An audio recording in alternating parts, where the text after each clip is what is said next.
You get wombo combo you didn't see coming. Something new's been changed. 6 things have been changed. All of a sudden, you're dead, right? And so, if that happens every month, every 6 weeks, that gets. I'm with you, right? For me, that gets old. That feeling gets old real fast. I hate that feeling. Just I got you. Good thing we took an hour to set up our stuff and measure out everything, and I moved my guy 3 inches. Cool. Howdy friends, Craig here. We got kind of a neat episode. I've got 3 people that used to be hardcore Warmachine and Hordes players, but now have found a home at Malifaux. The 4 of us discussed the rise of Warmachine when it became one of the more popular secondary, smaller games out there. All 3 of them played it competitively, so we dig into why Warmachine at one point was a great competitive game. We also discussed the fall of Warma Hordes. We also discussed their wandering eye and when they found Malifaux, how it became their primary competitive game. Stick around to the end because we discuss a cautionary tale, things that frighten them about Malifaux, and a direction that Malifaux could go that would make it no longer their #1 game. Sit back, relax, and let's talk about the rise and fall of Warmachine. Enjoy. Playing a tabletop strategy game allows you to unplug and test your skills against friends. Every week, Third Floor Wars delivers useful strategies, discussions, battle reports, and reviews to tabletop games like Malifaux. If you want to get better at the games you already play, or discover the games other people are playing, you are in the right place. Craig and Ray welcome you to the Third Floor and the Tabletop Talk broadcast. Craig here on the Third Floor. Today we have 3 Malifaux players that once loved playing Privateer Press's Warmachine. In North Carolina, we often find ourselves picking up Malifaux players from the Warma Hordes community. Now, I've talked about it a few times on the show, but I wanted to spend this episode diving into it more. So you know my first guest, Cody, is the man behind the Swamp Fiends podcast and, according to the USFT, the best player in the country. He's been on the show more than just a few times. So Cody, welcome back to the Third Floor. Hey, thanks for having me, dude. And it's best player in A, not just in the country. Sorry. So I feel like I need to ask about your new baby like I did last time you were on, and she's like 7 years old now.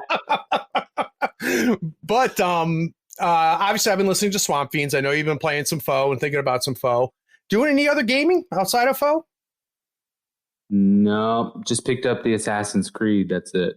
I just do like whatever video game will occupy me for like 3 days at a time so that I don't kill myself. So you and I have gotten a couple games of Among Us in. That's been fun. Are you playing that a lot, or have I just happened to be at each one of the games you've been playing? I think you've been at every one I've played, except for like one. I play with my board game group, but that's only like 5 people, and we all know each other enough that like as soon as someone kills, we can like hear in their voice. It's like, no, it's you. That's been fun.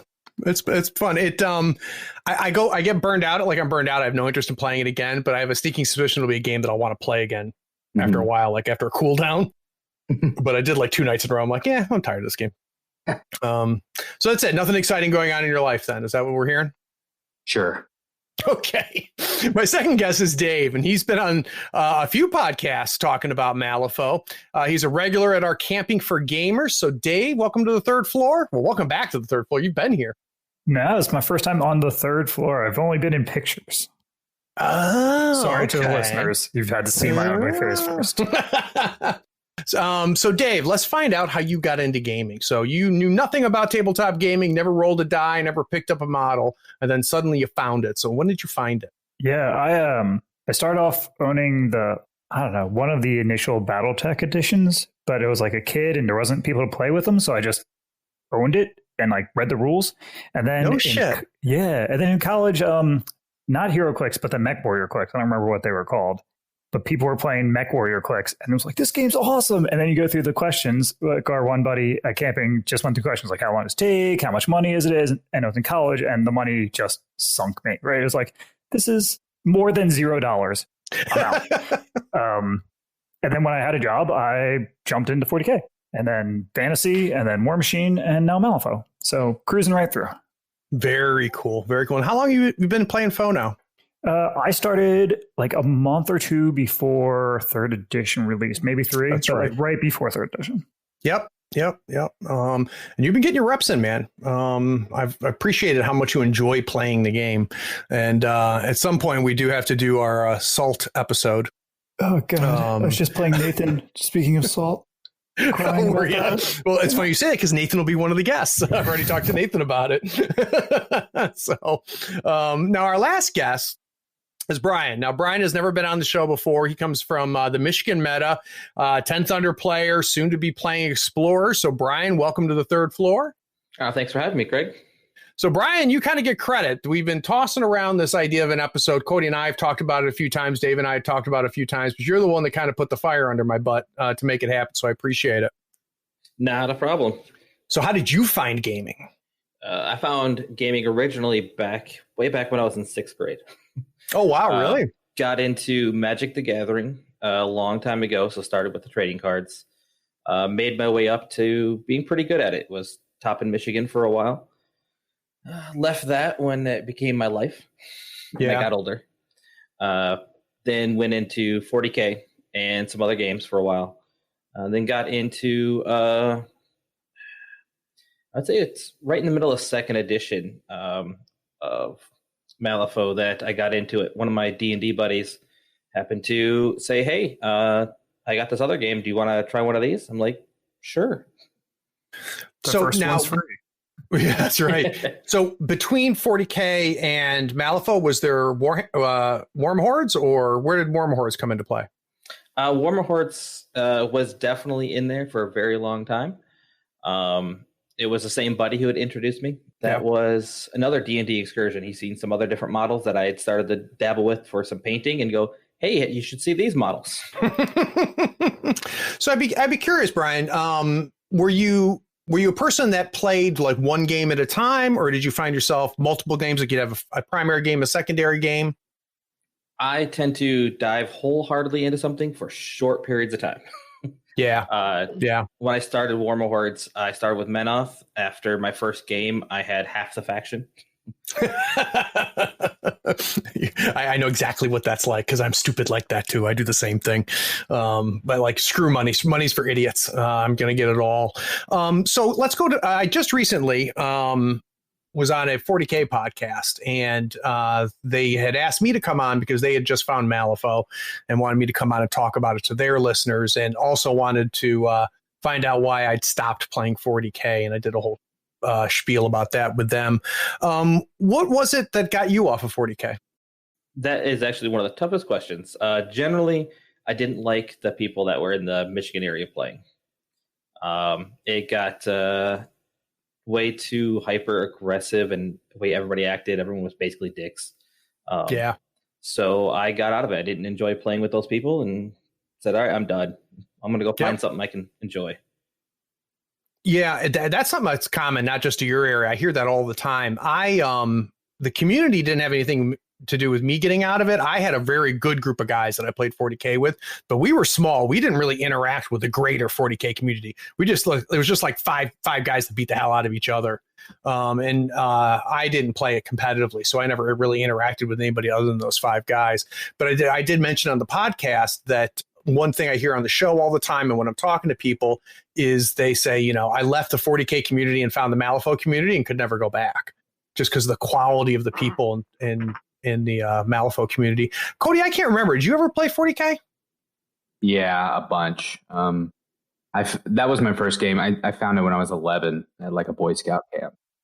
Gotcha. And I played until 2012. Well, no kidding. I played WoW more than anything when I was a teenager, but I've had like Eldars and Orcs in my closet ever since. Do you ever see yourself going back to it? No.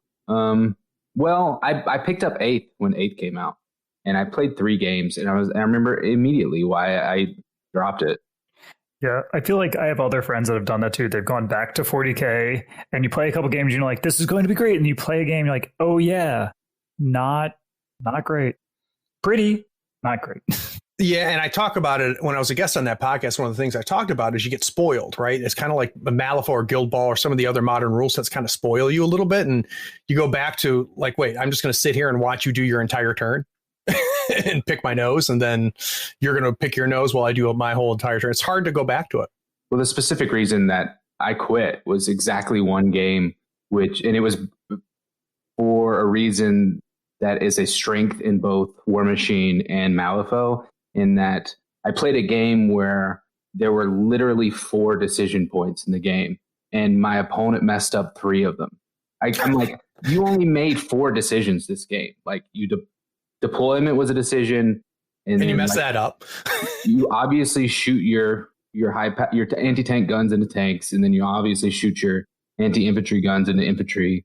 But you messed up the one positioning decision you had to make this whole game, and like, you won still. So what have we been doing here? Yeah. Yeah. It's a good point. Dave, that means maybe you would win at 40K. There's a chance. As you know, I'm excellent at 50-50s. You are really good at 50-50s. There was a joke at the most recent Camping for Gamers that Dave told us that he just don't give him a 50-50 because he's going to always come back on the bad side of it. That's funny. I lost every 50-50 flip that whole weekend. You really did. No, we played a lot of games, a lot of different games. We even role playing. Even when we had like RPG and it was just like, you want to do the left door or the right door? And the monster's on the right door where you picked. Oh, that's funny. So, guys, today we're going to talk about a couple things. We're going to talk about how, each of these guys kind of found Warmachine Hordes, how they fell in love with it. I mean, each of these guys have played it for a good bit of time. And then we're going to talk about the divorce. What was it that made them say, you know what, I really don't want to play this anymore? And, where did they go? And we're going to do the same thing we kind of do with 40K. And I'm going to find out whether they're ever feel like going back to their ex-girlfriend and giving Warmachine Hordes a chance. So we're going to talk through all of that, and then we'll finish off talking about everybody's favorite game on this pod. We're going to talk about Malifaux. So we'll be right back.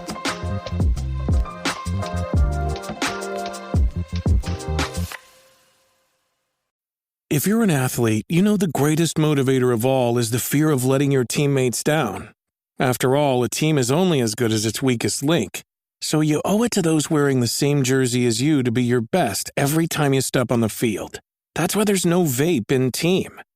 When you vape, you can expose your lungs to toxic chemicals that can damage your lungs. If you're a step behind, the team's a step behind. Brought to you by The Real Cost and the FDA. Howdy friends, Craig here. You deserve a new playmat. Here on the 3rd floor, we use Mats by Mars. They are scratch resistant, waterproof, wet erase marker compatible, almost free of glare, and lighter than neoprene.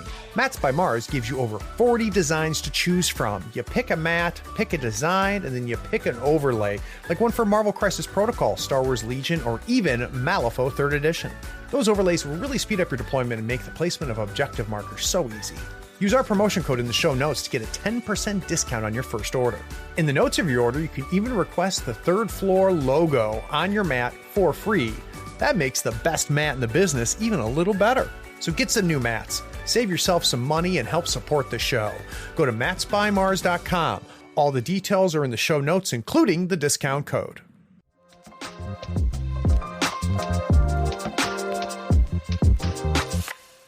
So, I talk about how everybody found games, and each of these guys, at some point didn't play Warmachine or Hordes, and then they started playing it. And it sounds like, based off of what everybody's saying, that kind of a lot of it happened after 40K and after GW, which is a common thing. GW is it tends to be the entrance game for a lot of people. So, Dave, for you, when did Warmachine get on your radar?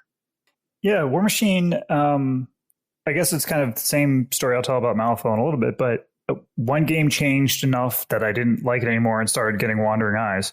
So I was into fantasy a bunch, and it was 8th, and I played 8th for, I don't know, 6 months, whatever it was, some amount of time. And Warmachine was just starting its 2nd edition broad playtest, open playtest, which was a super exciting idea to me because 8th was such a surprise and poorly balanced and all kinds of things. And I was trying to be more competitive. And so fell out of love with the fantasy battles, 8th fantasy battles, and Warmachine in my shop was starting to be played. And I got suckered in with the same thing everyone tells everyone. It's like, oh, well, you only need these 6 models and you change your master or your caster and you get a whole new army, which is not true. That's a load of BS. But it's not a full army game. It's skirmish. So that kind of swept me in. And then kind of like Brian, once you're in, you're in. Yeah. Yeah.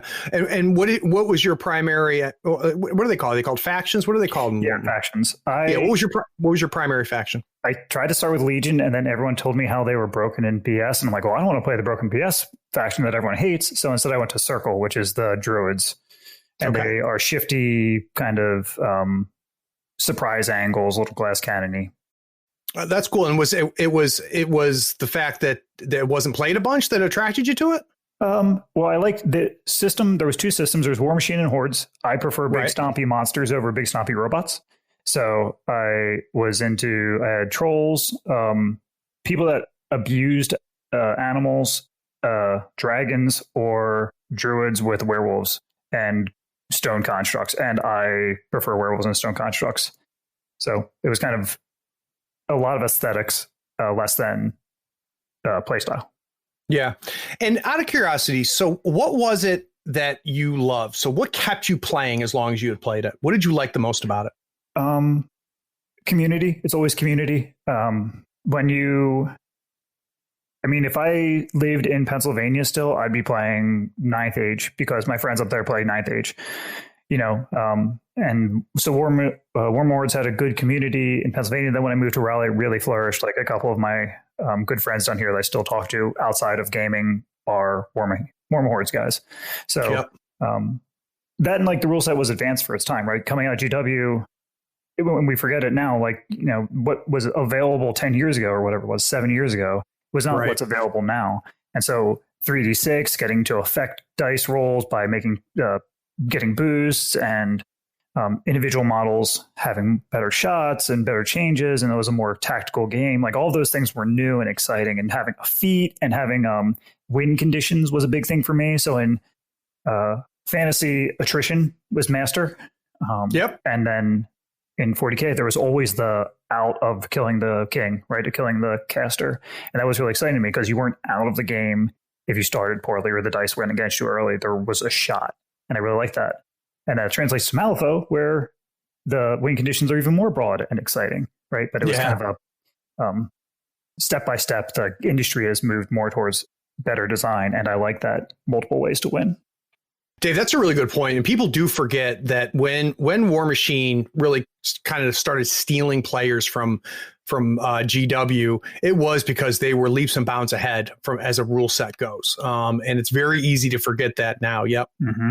Yeah. And built for competitive play, which GW wasn't even trying to do. They didn't even pretend that they were. So that's a good point. Cody, how different is your story? When did Warmachine get on your radar? Later. So 2012 was when I basically quit 40K and started playing Warmachine full time. Before that, my friends tried to get me into it, but every time I would see somebody play Warmachine, it looked so boring because it looked like just models in the middle. And if you don't know the intricate nature of it, it looks terrible.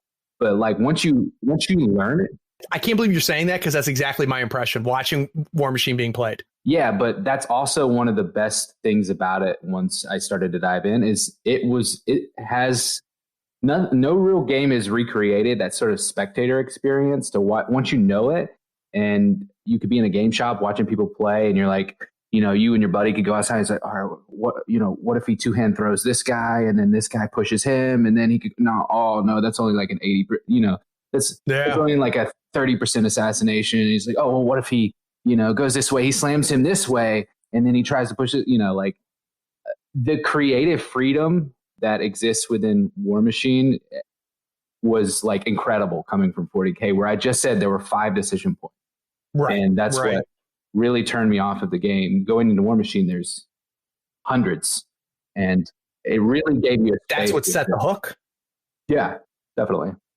I also really visually like the big monsters. I love colossals. You can see on my shelf over there. Like I have like 30, colossal bases and stuff like that. Wow, I love those insane. models. People also don't like money, apparently. Yeah. So like, I like the aesthetic. I like the gameplay. I like so much about it for sure. So specifically about the gameplay, Cody, what was it that kept you, right? So you talked about the variability, the options. It sounds like a lot of key decision points. Was there enough depth there that kept you? Like when you look back on it, why did you dive in so heavy? I felt like I could improve as a player all the time. Just like, if I would have put this guy, half an inch over here, that would have shut down all of this and would change this and this in all of these iterations. But really, I think the thing that Malifaux and Warmachine share that I love the most out of both of them is the creative potential they give you on the table. Yeah, there's so much space for you to be agentic in both of these systems that doesn't really exist in a lot of other ones. And it's not just agentic terms in terms of your decision points, but it's also your ability to tinker and do all kinds of stuff pregame. Like I love Guild Ball, but it did not scratch any pregame itches for me. If I had a bad game, then that week, then my Guild Ball week was ruined. But like I can sit and write both Malifaux and Warmachine lists like all day, and I can really think in Malifaux. I could think like, okay, what is my drop into resers? Okay, it's this, but then if it's this and it's this, there's all these like pre-game abilities to be like a snowflake and to dark horse certain stuff that like all of that potential that was in Warmachine really exists in Malifaux for me in a way that I really love. Like I love that you could like be the best Grim Angus player in Warmachine, and I love that especially in Malifaux too. I can be the best Titania player, right. But it sounds like you're kind of what I call a deck builder, right? That you really enjoy the off time, a time where you can spend time thinking without playing. I have to. It has to be there, otherwise I'll play chess. Like there's no reason for me to if there's not both an on the table and off the table experience, then it doesn't do anything. That makes sense. Brian, did you, is that important to you as a gamer, having that, off the table experience? It's probably what I do the majority of the time, actually. Really? How so? I even do it for my board games. I like to play Euro board games as well, and I'll sit there and think about, well, that strategy worked best with this one, but you can do this. So that is one of the main things that drew me to Warmachine and Hordes. I started just because some friends were playing, but immediately why I got half the faction was because I want to try this model out in this list with this caster, and I just needed the models to try it out. So one of the things that I criticize 40K for, and granted, I've heard it's gotten better, but I can only talk about 40K when I played it, is that I hated that before a model hit the table, sometimes you lost the game, right? One guy has one list, you have another list, and it doesn't matter what decisions I make or how well I play or even how well I roll. A lot is decided even before, the models hit the table. Was that true with Warmachine and Hordes? Mm-hmm. I'd say it wasn't at the beginning, but we'll get to it later to why I left Warmachine and Hordes when I got into the third edition for them. But I could pretty much drop anything that I wanted to on the table, any creative, outlandish thing, and you'd still have a chance to win, especially if your opponent hadn't seen it because they had no idea what you're trying to do. Do you consider second edition kind of the best version of Warmachine? Part of second edition, yes. Okay. How about you, Cody? So, second. Well, I'll just talk about Warmachine right now because I don't really think a second edition was when it was the most fun with me, but that could have been for community reasons. You know what I mean? Like It could have been like there could be 100 reasons. But right now, I think it is insanely well externally balanced in that if you whatever faction you're playing, you could be fairly competitive. It is pretty bad internally balanced right now, is my perception of the game. And when you're saying internally balanced, you mean within the factions themselves? Yes. So there's an obvious pick into if you're playing a faction, you have the Sandeep of every faction. Yeah, I mean, I want to be clear about something. Is like if you're listening to this podcast and you're you're a Warmachine player who's currently thinking about like who's looking into other games, maybe you're considering Warcaster or something. One thing that you could definitely relate to is that the Warmachine community is just absolutely slam packed full of people who don't actually play the game but constantly talk about it. Yeah. When we get to why you divorced, that's on the list. So I want to be clear that I'm not broken up with the game, and I still want to play it. I've played it since I moved to Florida. I haven't played in COVID or anything like that. But I just want to be clear that like we're approaching this in good faith, not in bad faith, like every single person you see on the general Facebook group every single day of the week. How about you, Dave? Is there a particular, like, do you find second edition kind of the best version of that game, or have you kept up with it the way Cody is? No, I have not. I think the best edition of the game was right before the Circle and Score and CID in third edition. I'd actually just gotten a bunch of friends back into it. They had left right after third edition dropped because it was poorly executed. And they like, no, it's the best game it's ever been. It's great. It's well balanced. All the factions feel playable. It's really fun. Like it's great. It's a great game. You should come back. They came back. The Circle and Score and CIDs dropped, and the whole is just like they just chopped off the legs. Like for me, it was the best it had ever been. Everything felt good, and then I don't know, Armageddon happened. Like everything that I didn't want to happen that caused the divorce was like that precipitating moment. So right before then was great. Yeah. Yeah. And to kind of go back to what Cody was talking about too. And Cody brought up a good point. This isn't good faith, and it is in good faith. This is not a bash Warmachine episode for me at all. What this is more than anything is talking to people who love Warmachine and finding out why I have this perception, at least in North Carolina, and I've had it, based on guests that I've had on the show, of why it seems to be a stepping stone to Malifaux, which we'll talk about a little bit. In fact, but what I do want to do is I want to take a quick break. And we get back from this break, I want to talk a little bit more about when Warmachine stopped being their primary game.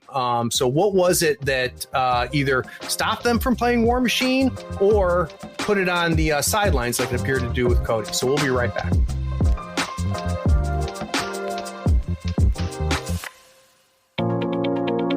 Howdy friends, Craig here. Nothing makes Malifaux easier than having the right tools. Here at the third floor, we love all the licensed Malifaux goodies from Custom Meeple. Not only are they helping support this podcast, they sell custom-made weird licensed tokens and terrain. They sell it all.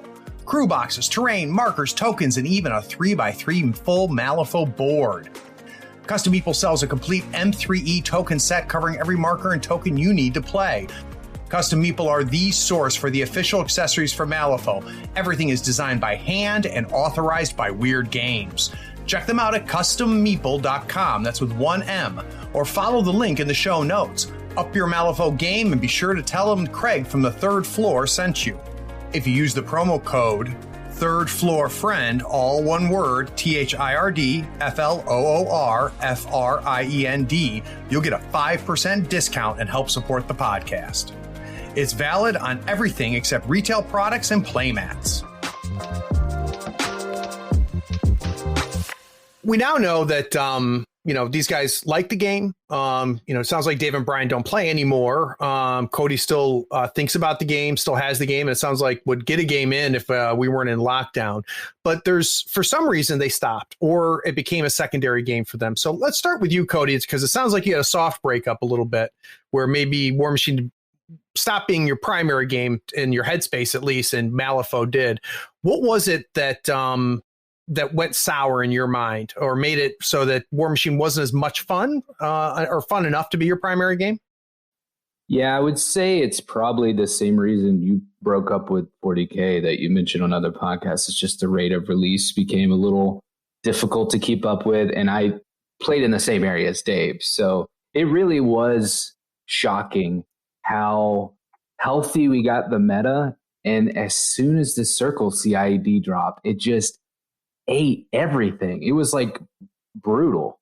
I know other areas did not have this experience at all with Circle, but for us, it just became like the only thing that anyone could ever say is like, well, does it beat Iona Kruger too? It was like, no. Well, then why even play? Like, why even play this if it can't beat this pair? That it can't even get close. It can't even have a competitive game against this pair. So like, what's the point of you talking about it? So for those that aren't familiar with the insider baseball on this, what is the circle and what is CID?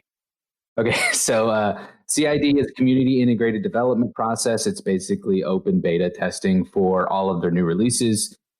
They have used the process to, tweak models and get community feedback before models are released. And I'd say it's been very controversial in terms of people's reception to how it has changed Privateer Press's theories on design.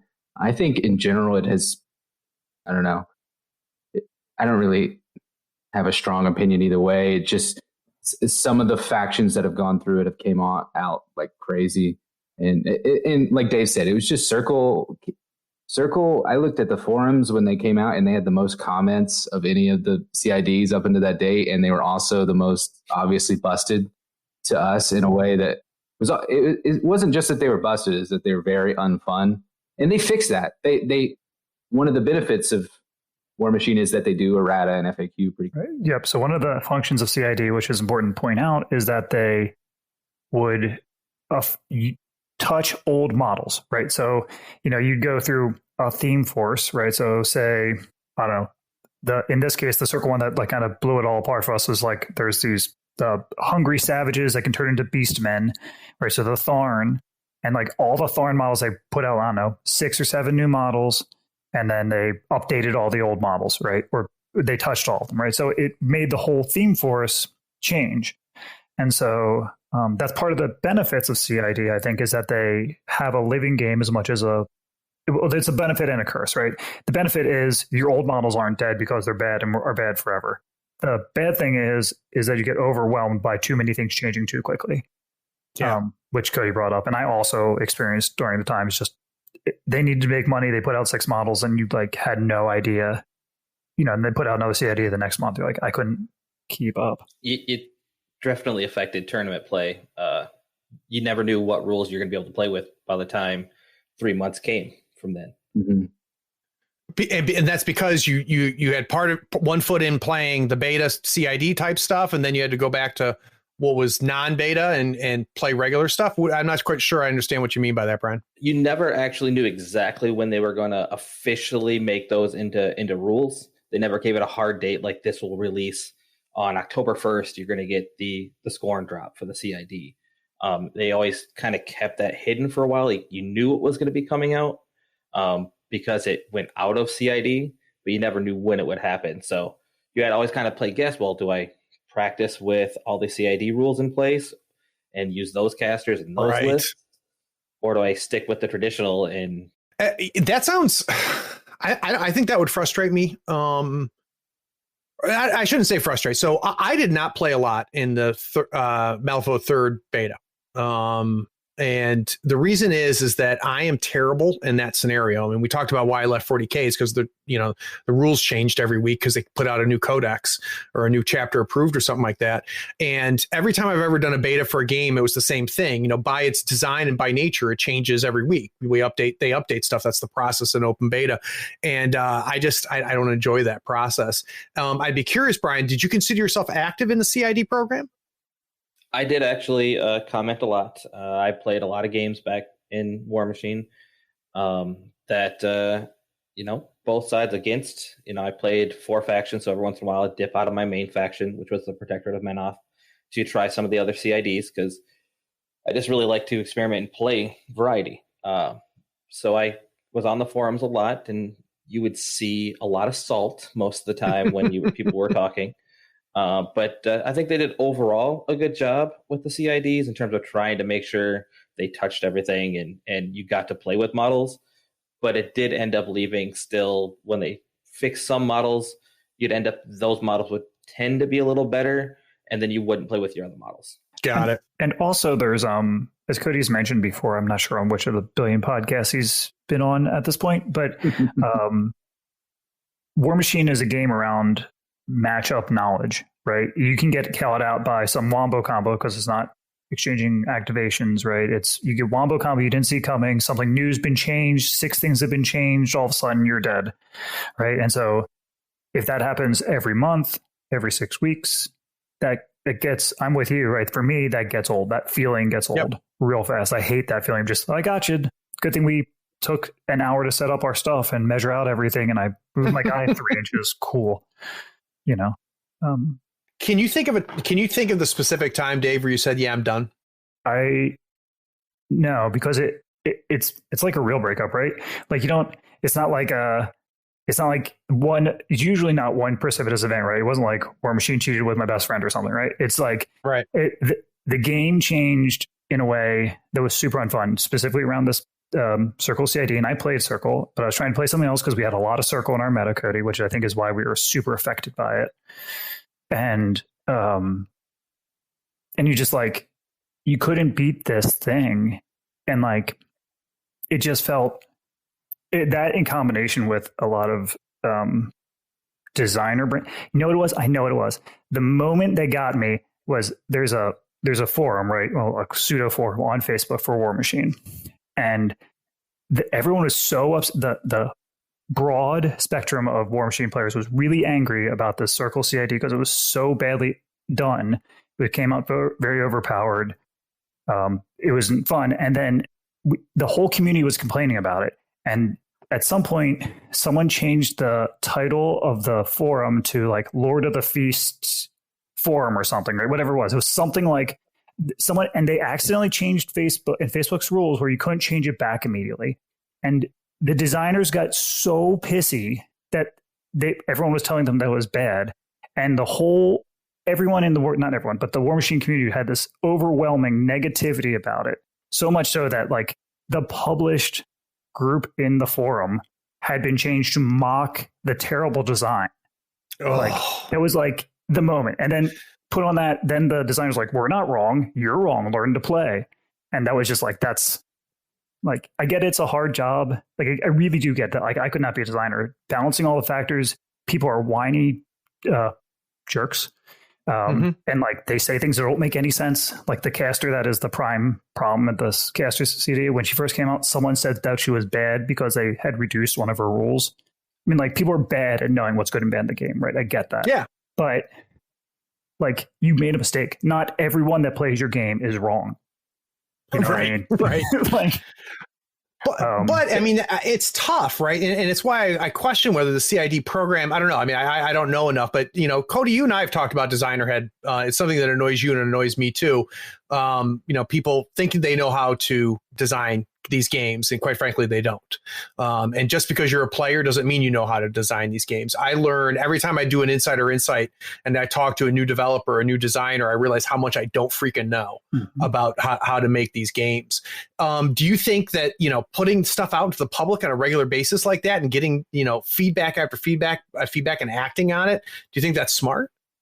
I think it's smart for it's smart for the company, but not smart for community leaders to like care about it so much.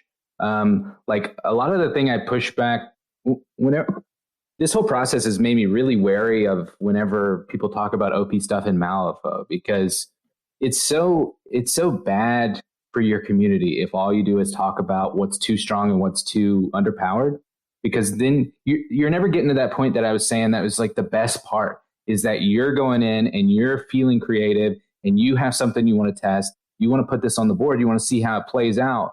If as soon as you find something that works, the conversation is about, well, this is what I would do to fix that.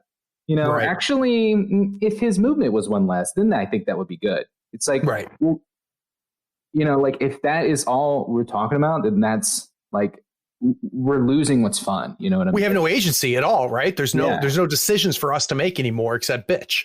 Yeah. Yeah. If we're feeling like everything we say and how we react to every game is going to change balance, then we're creating a bad time for ourselves. And so I guess going back to the CID program, do you think that that's what happened there? Or do you, I'm trying to get a sense, Cody, what your take on CID was. Was it good for the game or bad for the game? I think it was good for, I think it could have been good. And I think it was good at the beginning. And then I think I don't want to talk shit, but like, I think as the developers got stretched a little thin in like all of their new games that they have shifted their focus towards. They were less able to be adults in the room around those processes. And I think the loudest voices got their say. You also take a lot of, they got a lot of bitching at for a very long time. And there's only so much that you can take before you just like, I feel very bad for them. I could not do the job. I would have tried to murder people through the internet. That was going to be my point, Brian. It's just like you can only kick a guy in the nuts so many times before he's had enough. And I was talking to Johnston when I had him on the show, and that's what I asked him is like, how do you handle that? And what he says is like they'll drop when they would drop something like drop a new guild in Guild Ball, and he would literally turn off Facebook for a week and just let it all settle. Like he would not read a comment on a forum or anything for the first week, because it was all noise, and he'd say, like the first few comments is, this is terrible. This is the most broken stuff ever. And then 4 days later, like, oh, well, I tried it. It's not as bad as I thought it was, but to Cody's point, they weren't even playing and they were just talking about, how bad it was. And they literally had never put the model on the table. Yeah. I don't know how they do it. I really don't, because, I get negative comments on my content. And my first reaction is not a good reaction. Luckily, I've got enough stuff in my life to care about that I ultimately end up not caring and getting a kick out of it. One of my favorite things to do is to post on the Facebook page, like really bad reviews that I get in iTunes sometimes, because they're just amazing. They're just amazing. Like, I wish I cared about tabletop talk as much as you do enough to put this comment on my podcast. So, but if my living was this podcast and, comment, I mean, I could get 10 great comments about my content, but if every day there was somebody in there saying it's garbage, it's garbage, it's garbage, you don't know what you're doing, I mean, that's kind of wear down the soul a little bit. Are any of you guys familiar with the process that they do with Infinity? No. Because the Infinities, I know Infinity does something similar, but obviously we can't talk about it because but I'm trying to figure out how unique this is, because I don't think I knew this entire CID process at all. Brian, do you remember when you finally just said, yeah, I'm done? I don't remember what year it was, but it was after the Michigan Grand Tournament that got held in Lansing. Always had a great time. We did the team event, me and 4 other guys. We would bring lists that were competitive lists. Like, we'd practice them. We would do a lot of meta. We'd talk, but we would never go that extra mile to find exactly what's the top tier and take it. And we ran into the tournament that year. We were doing well, and then we ran against a team that we knew was there. We seen their list as soon as we got there, and we seen what models they brought. They brought all cricks. Every single 5-man team brought a different warcaster for the same lists. And they could all run it, and their lists were predominantly better than anything anyone else brought. Yeah. That year, it was who could win the cricks on cricks matchup. Right. And that's when I was like, well, all right, we're done. Yep. It's no longer creative, no longer fun. It's just bring whatever's best. So that's actually one of an interesting one I forgot earlier. It's one of the cool bits of progression of the games is if you go from Fantasy or 40K, you had 1 list. In Warmachine, you had 2 lists as a pair. In Malifaux, you have the declare master show list, right? And I think that progression is one of the things I kind of swayed me out, is because that the coin flip or bad matchups that you were talking about earlier, kind of like 40K has, there are bad matchups in Warmachine, and you can play your way out because there's a wild card chance, but it's not like a 45-55. It's like a 80-20, 70-30s right. Maybe. And so that was a cool evolution for Warmachine, but then I feel like that's evolved as well now with like Marvel Crest Protocols format or Malifaux's format. That format slows that kind of, well, they just had the best, but also I don't have options to fight this specific thing. So I have to bring and the pool of models and list were so huge. I have 2 options I have to set before. So I have to predict the meta correct. I have to predict the most powerful things correctly. Right? It's just so much. The constraints on the creativity were pretty tight. Do you guys feel that way too? That we're playing in the game? Do you feel like the Venn diagram of things you were trying to meet with your two lists was very constricting? Yeah, I'll say especially near the end of my competitive ambitions, I guess, would be, like right after Circle, I was playing like Ret pretty competitively and stuff. Mm-hmm. But like I always consider myself sort of a control player in all sort of gaming endeavors. And like there was like a run of like 4 CIDs where everything got immunity to like 4 different control effects. And that made it where the pair I was crafting, like it had to be, if I wanted to play my control guy that I really enjoyed playing, my other guy has to cover 15 different bases, and it made that kind of constructing a pair a little less creative, to your point. I think I was on the opposite end of you, Cody. I played Protectorate, so I was the denial faction. I'm going to take everything you can do and say, no, you can't do that. So sometimes it wasn't fun to play against that faction, but there was a sideboard too in tournaments. So there was a very limited pool you could try to bring in, but it was generally you could swap out 1 unit or like 2 solos, which normally wasn't enough to make it worth it. Interesting. That was not in the last version I played. Sorry to cut you off, Craig. I think it might have just been Michigan tournaments. I never played in the national ones, but most Michigan tournaments had used that format at the time. Well, that concept, and it sounds to me, and correct me if I'm wrong, guys, it sounds to me that it got to a point where there was a right answer. That, whether it be interfaction or across factions, things were such that there was the right model to bring. There was the right list to bring. I mean, do you think that was the case, that at different stages, as between CIDs or after CIDs dropped, that, there was the top of the curve, and that was it? There's not much to discuss, or was there wiggle room, Cody?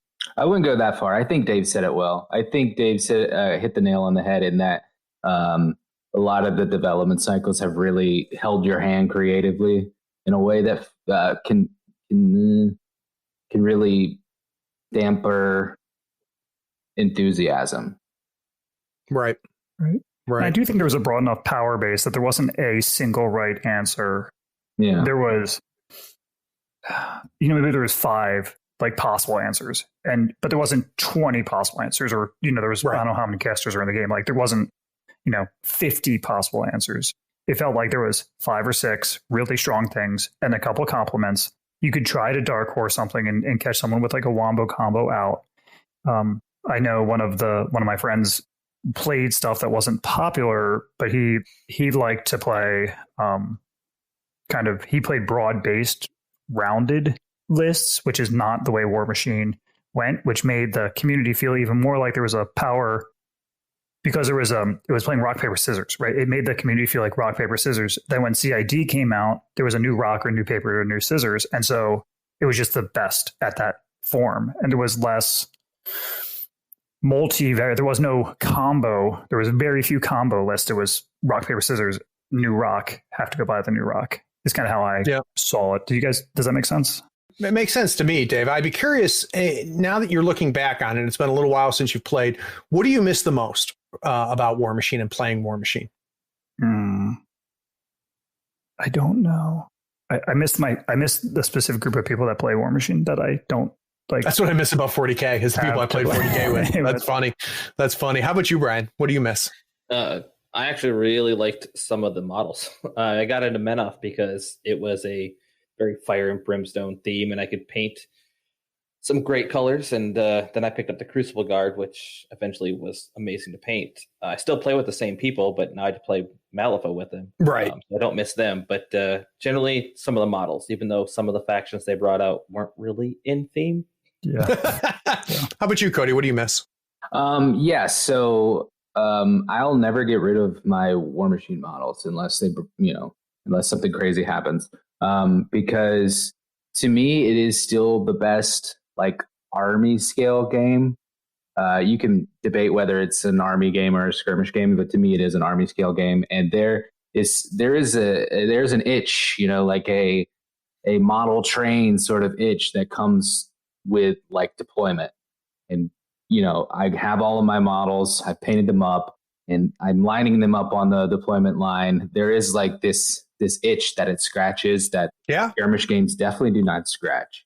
And I would like to see more innovation in the army scale other than 40K, because I mean, that's like the only one. It's like my whole ambition in Warmachine has been like to paint up a fully painted list pair and then win an event with that and then go on to the next faction. And I've done it with 8, and I'm never going to get rid of the models that I painted now, because, you know, like in my head, I'm still going to keep working on that because I still like that deployment, that like, I like building an army, you know? I do. Yeah. Like coming up with, you know, a theme and all kinds of crazy stuff. That's really fun. Yeah. It's very true. I mean, we talk about the downsides of painting big armies, but I had a fully painted, I don't know, hundreds, but at least 150 Black Templar that I had spent. I mean, you could, in my Black Templar army, could see, you know, 5 years of painting.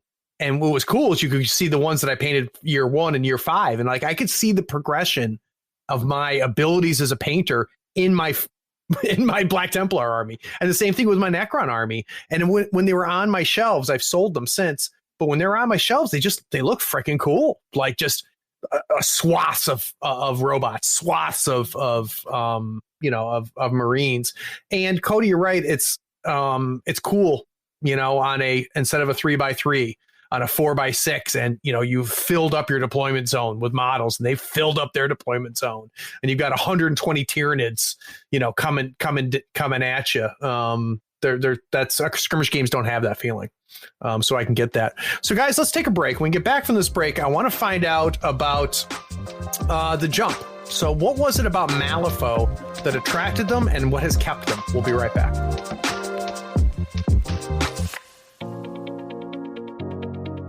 Hi, I'm Alexander Zdanchuk from Riga, Latvia, and I'm a patron of Third Floor Wars. Those guys open the beauty of Malifaux 3rd Edition to me and continue to provide tons of great content.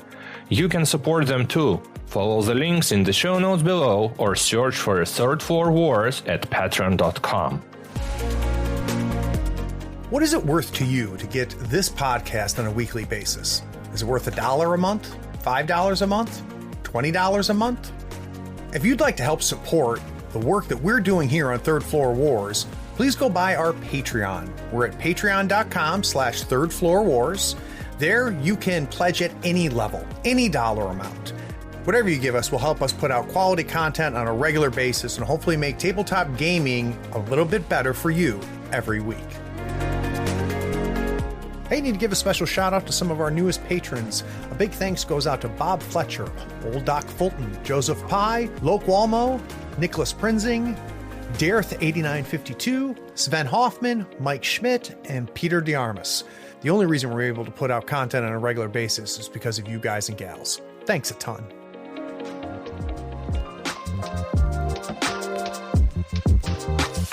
So obviously, all three of these guys enjoy Malifaux. It's how I know them, is through Malifaux. And I kind of want to get a sense of really what the big question was at the very beginning for me. And the reason I wanted to have this is what attracted you to Malifaux and what's kept you. So let's start with you, Brian.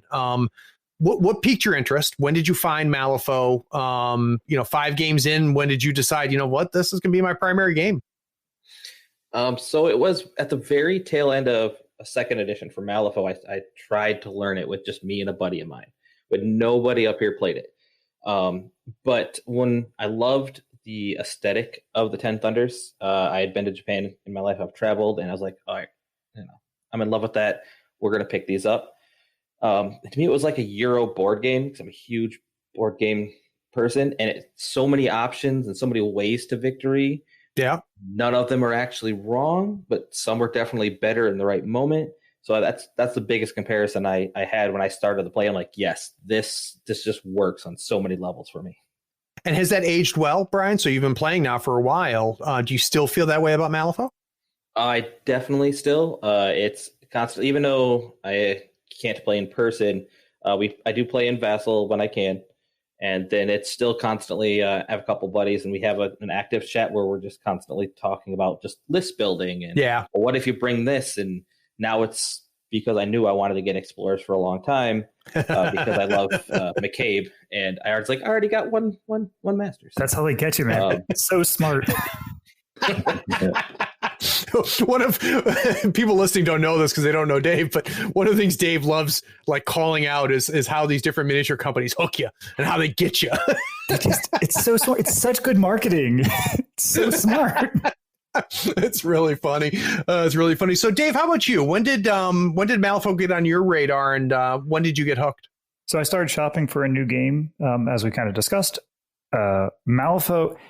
There was a Malifaux tournament in one of our local game stores, Gamers Armory, and you played with real terrain. It was pretty beautiful boards of cool terrain. And you were like, what is going on? What is happening? Because Warmachine had been being played with flat terrain because of all the competitive aspects that flat terrain is good for. Yep. It was really cool. And then, I flirted with the idea. I knew it was supposed to be good.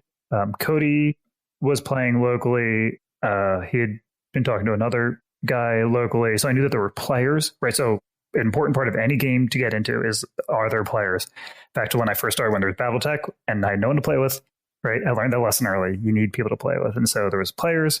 It looked cool. It was filled all the niches that you wanted: high skill, interesting, a lot of variety, you can play a lot of cool different things. So it was kind of touching all the things I want out of a game, like a main game, and was pretty and had people. So, well, and Dave, you and I have talked about how important the community aspect is. I mean, just recently, we got you to start playing around with MCP, but one of the points that when you were debating whether you were going to buy into MCP or not, is you wanted to get a sense of how many of us were playing it. And it was very clear to me at that point that's a big part of your decision making, is whether there's a community or not. And that's not a bad decision point to make. You can love a game to death, but if there's nobody to play with or nobody you like to play with, there's not much good there. How about you, Cody? How did Malifaux get on your radar, and when did you run with it? It's been on my radar since actually maybe even before Warmachine, when I was a 40K player. I've always liked the aesthetic. I like Weird West. I like stuff like that. So I've always had them, in my bits box, basically. And that me and my buddy would play once a year when the cool new Gen Con stuff would come out. And then we would go back to Warmachine. When it really came on my radar is when I discovered the NC meta and realized that it did have legs as a competitive game. Because, competitive games are all about suspension of disbelief to me. It's like watching a Fast and Furious movie. As long as it doesn't take you out of it, then you can think a game is competitive. And Malifaux and Warmachine had a lot of the same blind spots and things that were strengths. Like for me, a thing that will break my immersion in terms of this being a competitive experience immediately is true LOS. As soon as a neckbeard gets on his haunches and closes one eye, I don't think I'm playing a competitive game anymore. As soon as I could see his power glove right over the ruin there or something, I don't think I'm playing a competitive game anymore. And I think Malifaux and Warmachine basically have the same competitive advantages. It uses measurement, but it's widgets and tools like that are accepted by the community. There's free information. It's open information, free movement. There's no true LOS. The rule set is tight, like the Warmachine rule set. Yeah. And then where it gets deeper, though, is pretty much every model in your crew plays like a junior warcaster in Warmachine terms. Yeah, so if you are a Warmachine player looking into Malifaux, go download the app right now and look at the cards. You will understand, and flip to the back of the card. You will understand what all those abilities mean because it uses the same language. It uses within, uses push, towards, away, that kind of. It uses the same language, but you'll see that it's also there's the fluff and the little cute parts that are what really brings you into that creative element, like you'll see that immediately. You'll see that, like, wait, so when 4 rats are within one another and they activate, they bundle up and become a rat king. Okay, that's kind of cool. You know, like there's all these kind of little cinematic elements that are still within the same language that you're used to in Warmachine. How about the card mechanic, Cody? Was that something that you were like, holy shit, this is great? Or it's like, that's fine? Or I'm like you, and I thought it was a gimmick. And whenever I've tried to get people into it, well, I'm gonna turn it back on you. When you introduce people to Malifaux and they say, like, well, don't people just count cards? Then what do you say? The answer is, yeah, fine if they do. Like, yeah. So they do, right? So Jeremy, a guy in our meta, Jeremy is a poker player and counts cards. I could count cards. I used to do it for blackjack if I wanted to. I don't care enough about my game of Malifaux to count cards because I don't have $50 on the line. But I don't think, to be honest with you, there's so much more happening in the game that, yeah, somebody counting cards might have a slight advantage because they know that there's a bunch of severes coming versus moderates, or they might know that they're crow heavy or they're tomes heavy at certain points in time.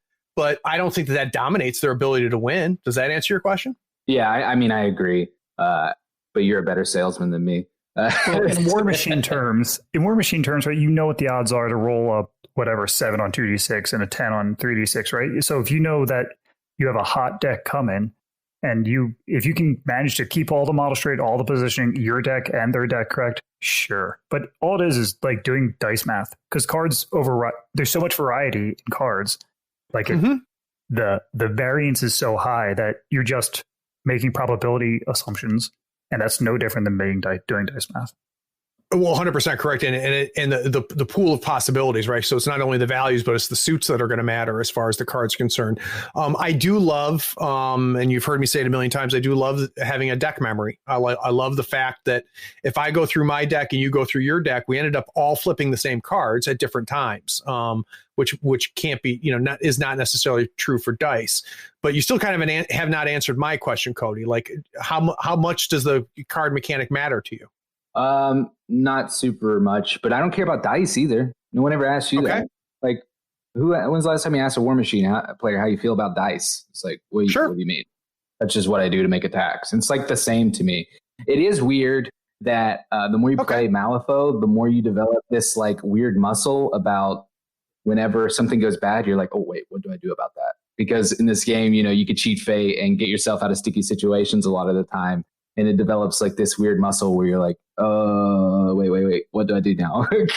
But other than that, I don't know. I think the card mechanic is cool, and I think the fate, the hand is cool. Control hand. Yeah. How about you, Brian? Is there a mechanic in Malifaux that you just love that makes a difference for you, or is it a more holistic love? I think in general, it's everything. I'll say the cards, when I started playing with them, I had an old Magic player tendency to sit there and flick the cards and shuffle the cards constantly, which would annoy my opponents when I first started playing. But I broke myself of that habit, and now I actually enjoy the cards more than dice, just because I've managed to get some of the nice artwork cards, and so when I'm waiting a time, it's like, oh, cool, I get some. It's prettier than looking at really dice. Nice art to look at instead of just plain dice sitting there. Sure, it brings me into the game a little more. I guess it keeps that fluff theme going, even though it's the actual mechanic of the game. Yeah, it does have a different feel to it, doesn't it? And just tactically. Not tactically, tactile, like the touching. It feels different, flipping cards and the action of cheating, which there's some types of that in dice games, but it doesn't have the same feel as cheating out of your hand. How about you, Dave? How much does the card mechanic matter as far as your love of Malifaux? I thought it was kind of gimmicky at first, right? You've always played dice games, but I agree with kind of everything you said. I like that there's a memory. I like that it's tactile. I like that it's pretty, right? Like at the end of the day, you're I like when you flip a card, you can see it. I mean, you can see the art come across. And you can see like the red Joker, and everyone, it's one of those like enjoyable moments between you and your opponent. Like you yell, like, "Oh, come on," or like, "That's amazing," or whatever, But you can see it. It's on. It's not like little pips that you're looking for. It's this thing. Plus, it has like that Weird West, that theming that Cody was saying, and I think they did a great job of in 3rd edition. Is it feels like you're playing poker, right? Like you're not playing poker, but it feels like a card game at a saloon kind of thing. Yep. No, I agree. So, guys, we're going to take one more break. When we get back from this break, I want to talk cautionary tales. So everybody that I've had on this pod so far has talked about what they loved about games and why they, fell out of love with games. And I want to talk about cautionary tales for Malifaux. So what could make these guys stop playing Malifaux? We'll be right back.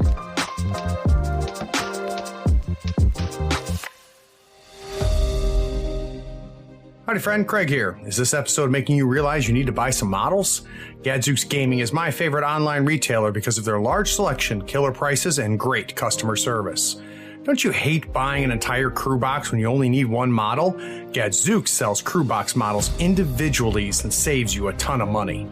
They even have free shipping to the US and Canada if you spend $100 or more. Swing by gadzooksgaming.com and make sure you tell them Craig from the 3rd floor sent you. All the details are in the show notes.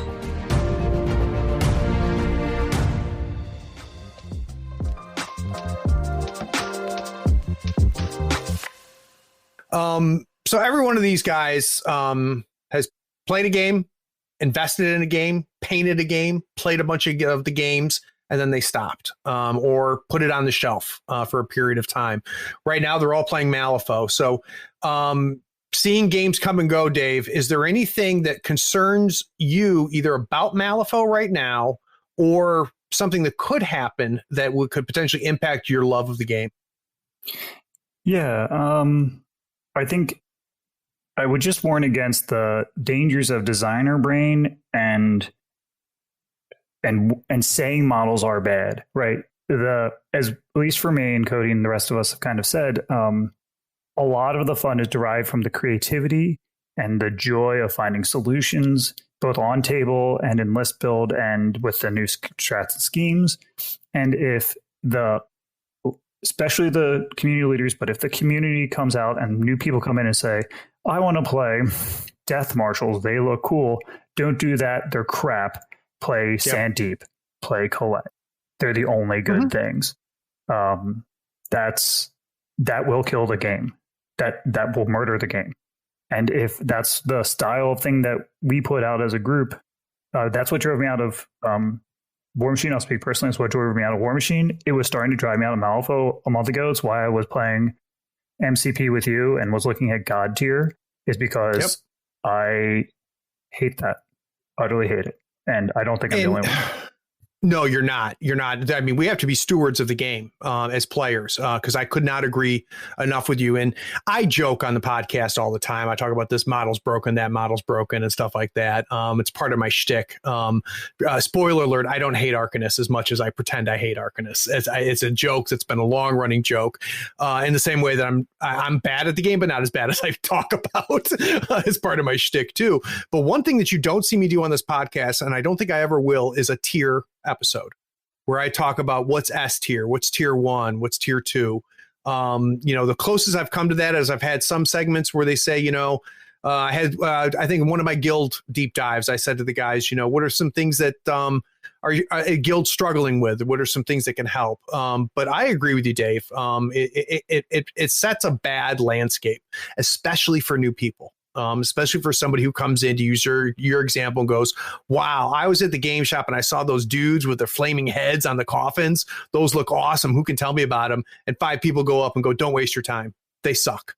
It's like, well, shit. I guess we'll play Warmachine. All the time. They did that. They're like, "Oh, this master looks, or this robot looks super cool. He's terrible. You want a Warpwolf Stalker, whatever." All the time. Yep. No, I agree. How about you, Brian? Is there anything that well, first of all, what are your thoughts on what Dave said? I actually completely agree with what Dave said. And I think what I'm about to say kind of just extends on that. which is if for some reason something's getting a really bad rap, let's say, because that's 10 Thunders player, Shenlong for a while had a bad rap. I didn't play him. I never once touched him with my play group. I'm like, you know what, you guys don't like him. I have lots of other people I can play. I have no problem growing this community. You don't like playing against him, I'll play somebody else that I love. And but every once in a while, I'll be like, you know, today, do you mind if I bring him out? I just wanted to see what someone was talking about or try this out. And if you talk with the community, generally those broken things, you can find other ways to do the same thing. I know with McCabe, you could bring Samurai for their plus flips and do some crazy stuff for their shooting. But now we have Rough Riders that are going to be coming out that also have the same ability for plus flips. And on one of my good friends' nerves, because he plays Resurrectionist, which it gets around a lot of Resurrectionist stuff. And I said, you know, I'm just going to play a different leader. I'd love playing Lynch too. I'm going to play him for a while. That's a fantastic attitude, Brian, and it's a way to keep your community happy, right? So yeah, you might have fun playing the keyword that's, you know, busts everybody's fun for a little while, and you might win a couple games and frustrate them, but then suddenly nobody wants to play with you anymore. So that turned out to be a great plan. That worked out well. How about you, Cody? What's a cautionary tale that you have for Malifaux? Yeah, first of all, I definitely agree with Dave and Brian on discussing balance. And I think I know I've been calling it like developer brain, but when I was listening to your episode with Jamie and Bryce, it's like developers don't think that way. It's like it's unique to gamers. So it's like wannabe developer brain more than anything. So if I insulted designers, I feel bad. But so for my cautionary tale, I would say I hope that the gaining grounds keep the game sort of asymmetric. Like going from GG0 to GG1, I felt like the game truncated just a tiny bit in terms of how important the matchups were, and that attrition feels a little too important in this gaining ground. And I hope that going into future ones that it varies. You know, it expands and contracts in terms of how much the raw combat matters in the game. Because again, talking to Warmachine players, one of the selling points of this game is if you play Warmachine, you're pretty aware that like the health of your meta completely predicts your enjoyment with the game. And if you're in a Warmachine meta that now only has 3 players, you should really consider Malifaux, because it is a game where you and 2 buddies can play the exact same crew over and over and over, based off the strats and schemes, and you will have different experiences. I was listening to that Warhammer podcast you just had, and the 2 guests were like, oh, it came down to the last flip, and then the enslaved Nephilim obeyed the enemy model to pick up the scheme marker. I was like, that will never, ever happen again. That happened to you guys this game will never, ever, ever happen again. Okay? It probably has never happened before in any game. I know. That will never happen again. So good on you guys. You guys had a unique experience. And next time you guys play the exact same matchup, it's going to be very different than that. I can tell you that. Yeah, but what's cool, though, and this ties into, you know, every one of Malifaux models being their own caster and stuff like this, it is really neat stuff, the creativity that can happen. I mean, just that ability to go, wait a minute, I can get your model to go over there, pick up scheme markers, which don't exist in any other game. And that's going to take away the point, and just being able to go, oh, geez, I didn't see that play.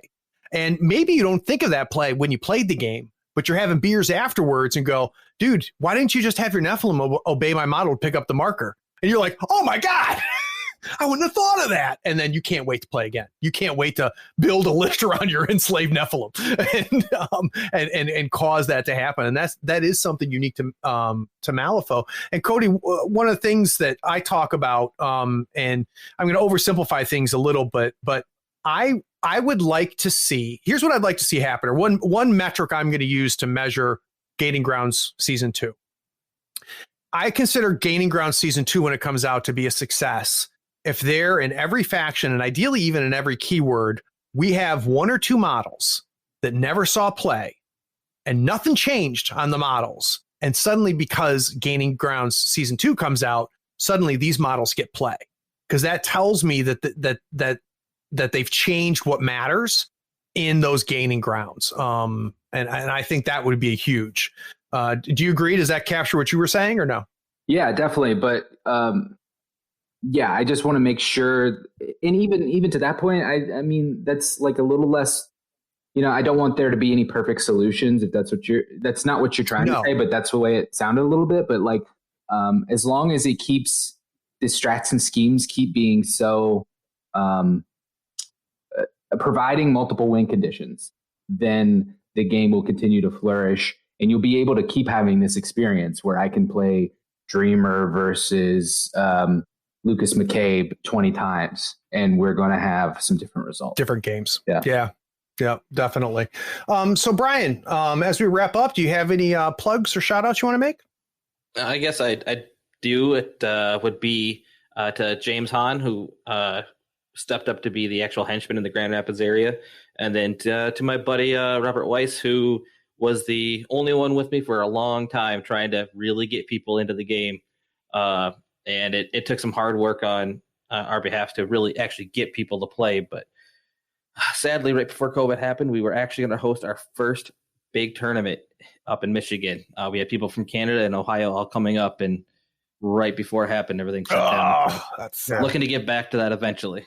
It seems to me every meta that I talk to, there's always that champion, that one or two people that built it and kept it going. And they may not still even be playing anymore, but they're the ones that invest in that. So I think that's a great shout out. How about you, Dave? No, the only thing I can really recommend is I just want to say thanks to all those people putting out content. It's kind of helping the community stay alive during COVID world, which is good. Thanks for the Vassal people too, even though, in person is much better. So, it could have died easy, or it could have been replaced by, a lot of us are playing RPGs more. A lot of us are playing, video games more, but so thanks for keeping something we all love alive. It does help a lot. And boy, it seems like almost monthly now we're getting some new Malifaux podcasts, and that is a sign of life. And it means that things are healthy. I know that a bunch of my friends down in Australia are about to kick off and put out a podcast. And boy, in second edition, I think everybody that played Malifaux in Australia also had a podcast. But in third, we've had no real podcasting coming out of Australia. So I'm excited to see that. And then I see Varney finally brought back his podcast just recently. It was nice to hear those guys talk about how great they are for an hour and a half. So that's good to see them alive again. How about you, Cody? I know at least you have a plug. They are funny. Listen to Swamp Fiends, like Zoraita's Keyword. It's me and my buddy who was basically brand new to the game when we started the pod, and it's about learning the game and improving with different topics for newer players and experienced players. It's a good pod, man. It's good. All right, gentlemen, I appreciate you coming on. And for those of you that stuck around to the end, thanks for listening. Take care. Be sure to follow us on Facebook, Twitter, YouTube, and Twitch so you don't miss the avalanche of content we create. Links are in the show notes. Be sure to check out our shop on thirdfloorwars.com for the latest in gaming apparel and gear. There you'll also find the latest information for the US Foe Tour. Find out where you rank in your conference or even in the entire United States. Get those models built, painted, and ready so we can see you at the next US Foe Tour Masters event. Please take a moment to write a review of this pod on your favorite platform. Rating and reviewing helps us find more listeners almost as cool as you are. Be sure to share this feed with all of your friends who love tabletop gaming. Thanks for listening. Howdy folks, Craig here. Now if you love gadgets as much as we do, you're going to love the new Third Floor Wars Gadget Bundle from Schooner Labs. Branded with the logo of your favorite podcast, it comes with 2 measuring multi-tools, a compass stepper for those tight and important movements, along with a compact dashboard to track your turn, strat, and scheme scoring along with your soul stones and pass tokens. It is the perfect bundle for anyone who plays Malifaux or just wants to look cool while doing it. The link is in the show notes. Check them out and help support your favorite gaming podcast.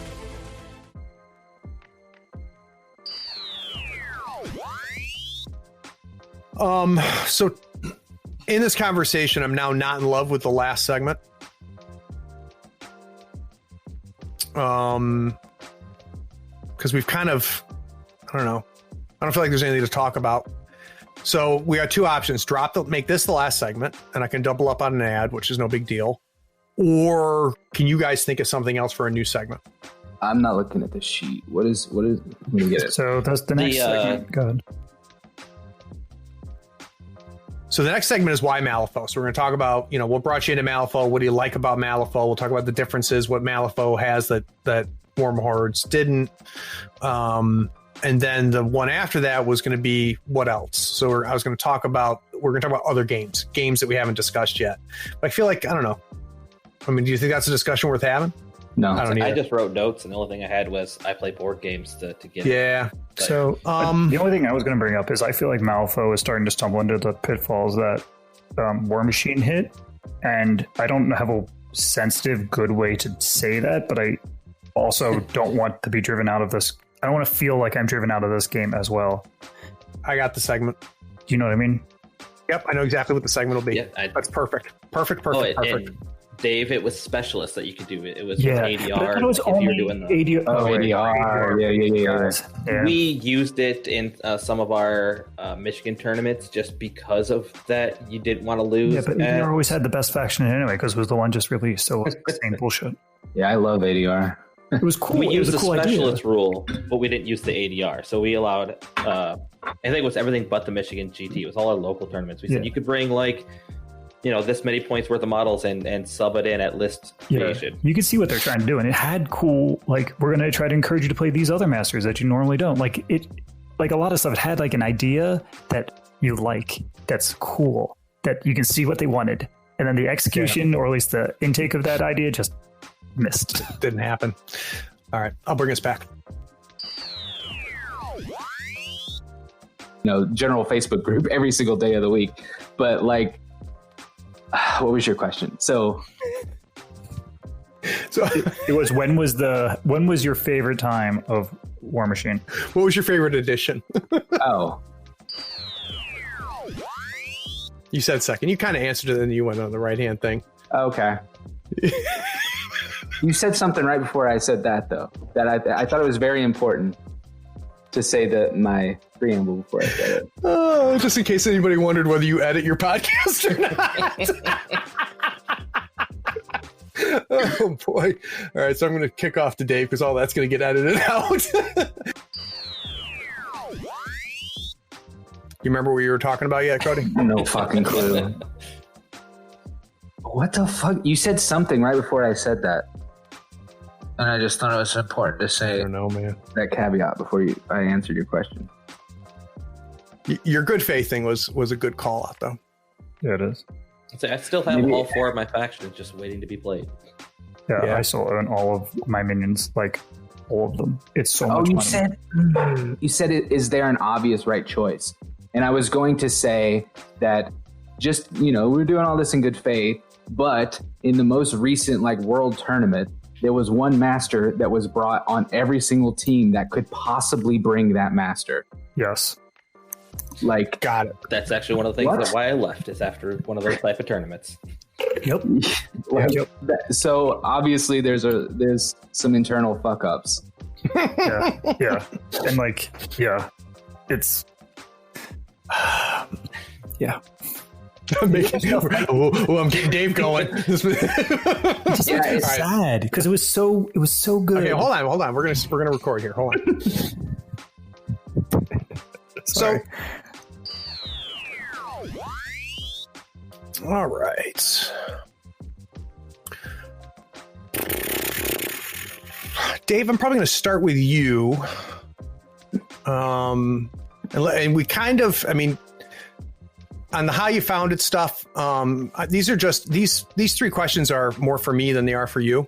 So I'll just kind of lead the questions through, but we'll start about how you found it, keep it short, and then I want to find out what you loved about it, and then I'll just go on my screen. I'll go clockwise, so I'll go Dave, Cody, Brian. Does that sound good? Sure. Okay, my My internet is wigging out. I don't know why. Okay. So I don't know if I should leave and rejoin or what. No, you're fine, man. I mean, you're coming through on my side fine, and everything's being recorded to you locally. Cool. So whether you drop or anything like that, it's if you disconnect that it's a problem. But I'll know if that happens. Okay. I just can't hear you guys. Like, you're doing the start, jump, stop thing. So if I don't join in, it's because you're weird digital heads. Yep. When you're talking about the deck, though, I tend to play Charm Warders a lot, just because I just absolutely love the random bonus action they have, which I can't count cards, but I'll tell you when I actively just guess Rams and then 3 of his models get like 6 Rams flipped up. It's something you can't do with dice because they can see it every time they flip it. They're like, oh. Well, and there's some mechanics like Dreamer's mechanics and stuff like that you can't do. That you have to have cards and a deck of cards and a limited pool to do. So that's very true. All right, we'll bring it back. And Dave, this was your inadvertent idea, so I'm going to start with you on this segment.